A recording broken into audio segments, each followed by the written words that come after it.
Hello दोस्तों। आज की इस वीडियो में मैं आपके लिए एक और शानदार अपडेट लेके आ चुका हूँ, जो कि सीधा निकला है एनएफसी की तरफ से, न्यूक्लियर फ्यूल कॉम्प्लेक्स।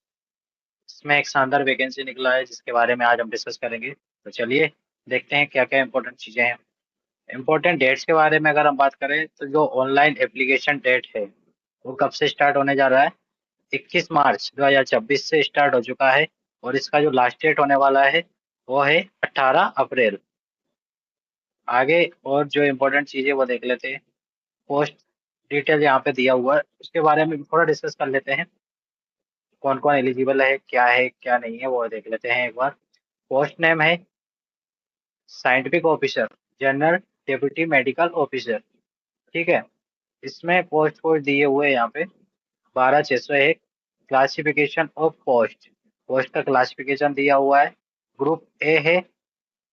ठीक है। पे लेआउट की अगर हम बात करते हैं तो पे लेआउट यहाँ पे क्या रहने वाला है वो भी देख लेते हैं। बेसिक पे आपका रहने वाला है इसमें, basic pay of RS 56,100 in level of 10 pay matrix plus allowance as admissible to central government servant plus non teaching allowance. ठीक है। ये आपको सैलरी के साथ में कुछ अलाउंस भी यहाँ पे मिलने वाला है। एज लिमिट की अगर हम बात करें तो एज लिमिट यहाँ पे आपका 18 से 35 साल होने वाला है। अगला जो वैकेंसी है वो है नर्स के लिए है। पोस्ट कोड यहाँ पे दिया हुआ है 12,602, यहाँ पे इसका रहने वाला है।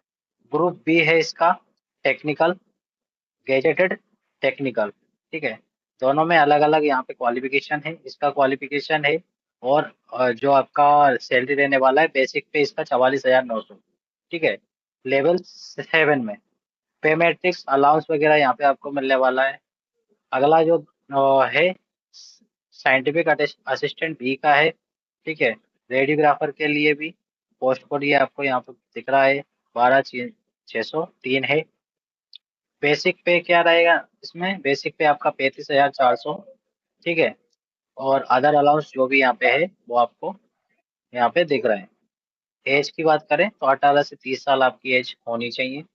साइंटिफिक असिस्टेंट बी, ठीक है, इसका और साइंटिफिक असिस्टेंट रेडियोग्राफर दोनों का सैलरी और पे लेवल दोनों सेम रहने वाला है।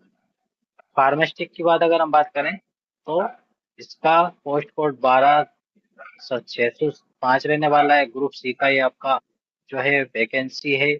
इसका सैलरी जो रहने वाला है आपका 29,200 फिफ्थ लेवल का है। पेमेंट अलाउंस वगैरह आपको यहाँ पे मिलने वाले हैं। टेक्नीशियन बी, एक्सरे टेक्नीशियन की अगर हम बात करें तो बेसिक पे आपका यहाँ पे 21,700 रहने वाला है। लेवल 3 का ये जॉब है। पे मैट्रिक्स अलाउंस वगैरह सब आपको इधर मिलने वाला है। यहाँ पे एज लिमिट की अगर बात करें तो 18 से 25 साल की आपकी एज होना चाहिए। ठीक है। कुछ इंपॉर्टेंट नोट्स भी यहाँ पे दिया हुआ है, इसको भी देख लेते हैं। Shall be reckoned as on the last date of submission of application. Relaxation in age, if any, for candidates as admissible is detailed in table under para 5। ठीक है। ये सब इम्पोर्टेंट चीजें ये आप यहाँ पे डिटेल में देख सकते हैं। ठीक है। अगर detail of vacancy and category wise इसका देखें तो किसका कितना क्या रहने वाला है, तो जो साइंटिफिक ऑफिसर का है UR का 2 है, जनरल के लिए SC में कोई वैकेंसी नहीं है। OBC का 1 है, टोटल नंबर ऑफ पोस्ट 3 है। नर्स की अगर हम बात करें तो नर्स में यहाँ पे 8 पोस्ट है। SC का 1, OBC का 1, WS का 1 है। टोटल पोस्ट यहाँ पे 11 है। साइंटिफिक असिस्टेंट रेडियोग्राफर की अगर बात करें तो जनरल का 1 है और यहाँ पे टोटल भी 1 ही है। Scientific assistant B, pathology technician की अगर बात करें तो UR का 1 वैकेंसी है और टोटल वैकेंसी यहाँ पे 1 है। SC ST EWS OBC का यहाँ पे वैकेंसी नहीं है। फार्मास्टिक की बात करें तो यहाँ पे 1 वैकेंसी है टोटल और जनरल के लिए ही है वो। ठीक है। टेक्नीशियन की अगर हम बात करें तो यहाँ एक्सरे के लिए है, नंबर ऑफ वैकेंसी 1 ही है और वो भी UR के लिए है। ठीक है। यहाँ पे रिजर्वेशन वगैरह जो भी है वो आपको दिया है, आप यहाँ पे देख सकते हैं। एसेंशियल क्वालिफिकेशन क्या है इसका और एक्सपीरियंस क्या है वो भी देख लेते हैं। साइंटिफिक ऑफिसर के लिए MBBS होना चाहिए। ठीक है, तो आप इसके लिए एलिजिबल हैं। और आपका साथ ही साथ में minimum 1 year after completion of MBBS mandatory internship shall not be counted as a experience। अगर आपने ग्रेजुएशन के बाद में MBBS के बाद में कोई इंटर्नशिप किया तो यहाँ पे कंसिडर नहीं किया जाएगा। ठीक है, एज अ एक्सपीरियंस। अगर नर्स के लिए हम बात करें तो नर्स के लिए आपका जो है 12th स्टैंडर्ड डिप्लोमा होना चाहिए नर्सिंग में। ठीक है, 3 years का। और BSc नर्सिंग वाले भी यहाँ पे अप्लाई कर सकते हैं। Nursing A certificate with 3 year experience in are force hospital. ठीक है, ये आपका क्वालिफिकेशन होना चाहिए इस नर्स के लिए। ठीक है, साइंटिफिक असिस्टेंट रेडियोग्राफी की अगर बात करें तो यहाँ पे भी आपका जो है मिनिमम 60% ऑफ मार्क्स होना चाहिए BSc रेडियोग्राफी में। ठीक है, मिनिमम 50% मार्क्स होना चाहिए आपका BSc 1 year डिप्लोमा इन रेडियोग्राफी में। साइंटिफिक असिस्टेंट बी पैथोलॉजी की अगर बात करें तो इसमें भी यहाँ पे कुछ कुछ जो है एक्सपीरियंस और ये आपको दिया हुआ है। BSc with minimum 60% marks followed by post graduate diploma in medical lab technology DMLT with minimum 60% marks. ये आपके पास अगर है तो आप इसके लिए एलिजिबल हैं। अदरवाइज आपके पास BSc MLT with minimum 60% marks है तो भी आप यहाँ पे एलिजिबल हैं। फार्मासिस्ट की बात करें तो यहाँ पे आपको HSC 10+2 +2 year diploma in pharmacy plus 3 year 3 month training in pharmacy plus registration as a pharmacist with central of state pharmacy council. ये आपके पास क्वालिफिकेशन है तो आप फार्मासिस्ट के लिए भी एलिजिबल है। टेक्नीशियन एक्सरे के लिए अगर हम बात करें तो मिनिमम 60% आपका HSC में होना चाहिए। Science and 1 year medical radiography X ray technique trade certificate from a recognise institute. ये आपका क्वालिफिकेशन है। मेथड ऑफ सिलेक्शन यहाँ पे देख लेते हैं क्या है। मेथड ऑफ सिलेक्शन में selection will be only on the basis of performance in the personal interview. In case the response in more NFC reserves the right to restrict the number of candidates to be called for personal interview by conducting a screening test, the decision NFC will be final and binding। ये NFC decide करेगा कि आपका सिर्फ interview होगा या पहले exam होगा, screening test होगा, उसके बाद इंटरव्यू होगा। ये डिपेंड करेगा नंबर ऑफ कैंडिडेट्स पर। मेथड ऑफ स्क्रीनिंग टेस्ट क्या है यहाँ पे? ठीक है, 75 मल्टीपल चॉइस क्वेश्चंस जो आपका ऑनलाइन टेस्ट रहेगा। 75 multiple choice question with negative marking. ठीक है, 3 marks will be awarded for correct answer and 1 mark will be deducted for incorrect answer. अगर आपका आंसर करेक्ट हो तो आपको 3 नंबर यहाँ पे मिलेगा और अगर कोई आंसर आपका गलत है तो आपका यहाँ पे नेगेटिव मार्किंग में 1 मार्क कट जाएगा। ड्यूरेशन कितना रहने वाला है एग्जाम का? 90 मिनट आपको मिलेंगे एग्जाम के लिए। ठीक है, the process of selection involves 3 stage. यहाँ पे आपका 3 स्टेज में सिलेक्शन प्रोसेस होगा। तीनों यहाँ पे दिया हुआ है, देख लेते हैं क्या है।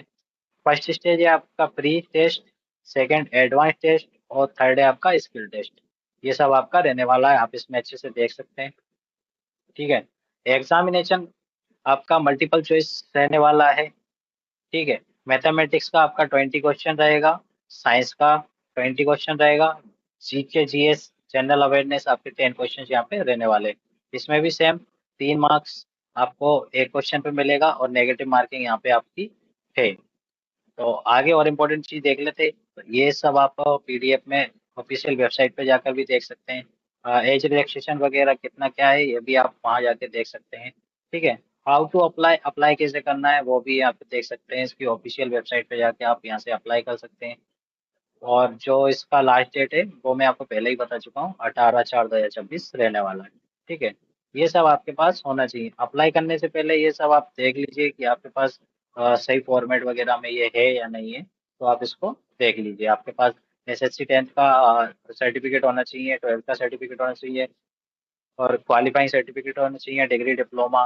ठीक है, और कास्ट सर्टिफिकेट, एक्सपीरियंस सर्टिफिकेट अगर आपके पास है तो आप इसमें अप्लाई कर सकते हैं। एप्लीकेशन फीस रिसिप्ट, फोटोग्राफी और सिग्नेचर, ये सब आपके पास होना चाहिए बिफोर अप्लाई। ठीक है, ये सब इंपॉर्टेंट नोट्स है, आप यहाँ पे देख सकते हैं। मैं आपको इम्पोर्टेंट जानकारी मैं आपको बता देता हूँ। ठीक है, अगर हम पेमेंट एप्लीकेशन फीस की बात करें तो यहाँ सबका बताया हुआ है, सबका कुछ अलग अलग रहने वाला है, तो सबका यहाँ पे लिखा हुआ है, आप देख सकते हैं। ठीक है, एप्लीकेशन फीस मोस्टली 500 रुपये है मिनिमम, किसी का नर्स का जैसे कि यहाँ पे 150 है, और रेडियोग्राफी का 150 है, सब कैटेगरी वाइज यहाँ पे है। कैटेगरी विथ फी एक्सेम्पशन, ठीक है, यहाँ पे ये दिया हुआ है, आप देख सकते हैं। आगे अगर सेंटर ऑफ एग्जामिनेशन की बात करनी, कहाँ पे आपका एग्जाम रहेगा वो भी देख सकते हैं यहाँ पे। यहाँ पे आपको सेंटर भी दिखा हुआ है। ये test are tentatively schedule to be conduct in specific cities wise. Hyderabad में आपका रहेगा सेंटर, तेलंगाना, मुंबई, महाराष्ट्र, रावतबाटा जो कि कोटा राजस्थान में आता है, राजस्थान एंड तमिलनाडु, ये सब आपके एग्जाम सिटी रहेंगे। ये टेंटेटिव है, इसमें कुछ चेंजेस भी किया जा सकता है अकॉर्डिंग टू एनएफसी। ठीक है, ये सब इंपॉर्टेंट चीजें आपके पास। जब भी आप एग्जाम के लिए जाएंगे तो एग्जामिनेशन इंटरव्यू में आपके पास इसमें से कोई एक आईडी प्रूफ भी होना चाहिए। डॉक्यूमेंट वेरिफिकेशन के लिए आपके पास सभी डॉक्यूमेंट होना चाहिए जो भी आप अप्लाई करेंगे। ठीक है, और भी इम्पोर्टेंट चीज है, मैं आपको दिखा देता हूँ जो जो इम्पोर्टेंट चीज है। बाकी आप ऑफिशियल वेबसाइट पे जाके इसको डाउनलोड करके पूरा चेक कर सकते हैं। इस पर डिटेल मैं आपको पहले ही बता चुका हूँ कि स्टार्टिंग डेट और एंडिंग डेट क्या रहने वाली है एप्लीकेशन की, ये सब आप यहाँ से आके देख सकते हैं। तो फ्रेंड्स, ये थे आज की हमारी इंपॉर्टेंट अपडेट्स आपके लिए। नेक्स्ट वीडियो के लिए चैनल को लाइक शेयर और सब्सक्राइब करें ताकि आपको हर लेटेस्ट अपडेट हमारे चैनल के माध्यम से मिलती रहे। तब तक के लिए चैनल को लाइक शेयर और सब्सक्राइब करें। Till then keep learning and keep grow. Thank you friends.